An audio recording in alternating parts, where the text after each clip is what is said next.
Hello, I'm Jay Nickel, Nickel Investigations, and this is an Ontario Cold Cases, Canada's True Crime Podcast, special edition, on an article from Brad Hunter in the Toronto Sun from Thursday, June 26, 2025.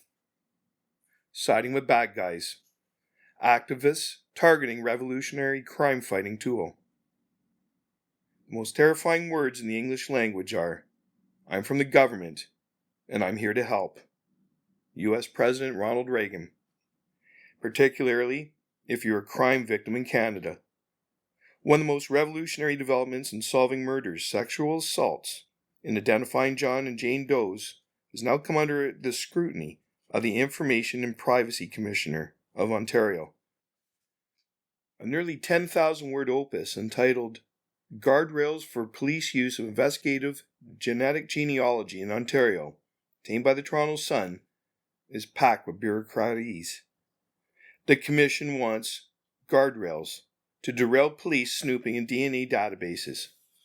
But cops don't do that now. They aren't allowed. Internet genetic genealogy has been the big bang in homicide investigations.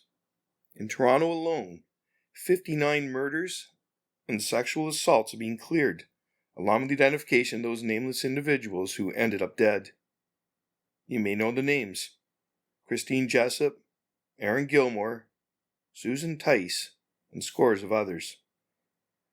For the report, the Commission invited a wide swath of people and groups to give their input. That includes cops, community groups, and a slew of activists.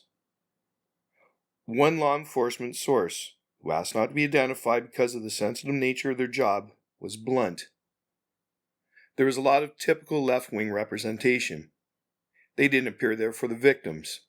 They're more worried about the rights of the perpetrators who committed these heinous crimes, the source told The Sun. They didn't understand it. They did not get how homicide investigations are conducted and how IGG is utilized. The infamous case of the Golden State Killer had been ice cold for decades, until detectives used IGG that led them to Joseph DeAngelo, former cop turned serial killer. Hundreds of other cases have been cleared as a result. Closer to home, Toronto Police cold case detectives finally solved the horrific 1984 sex murder of 9-year-old Christine Jessup. The killer was a family friend named Calvin Hoover. Also solved using IGG were the 1983 murders of Susan Tice and Aaron Gilmore. DNA pointed the finger at William Joseph Sutherland, 62. The Nation River lady, murdered and dumped off Highway 417 east of Ottawa, was also solved.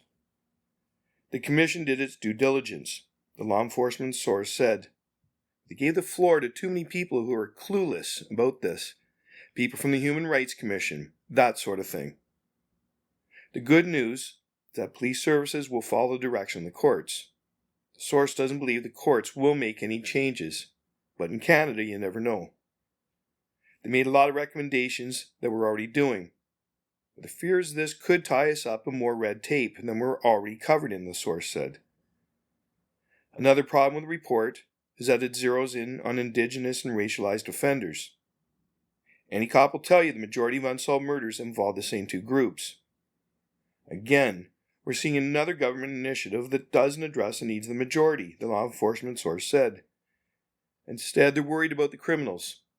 Those with the loudest voices at the hearings were the people who knew the least about IGG. But you're not surprised, are you? There are more than 700 unsolved murders on the books in Toronto. The number of Indigenous people across Canada, particularly women whose murders have gone cold, is mind-boggling.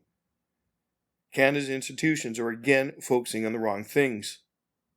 Fretting over privacy invasions, which cops aren't doing now in the IGG realm, of killers are solving murders, bringing justice and peace to the victims and survivors.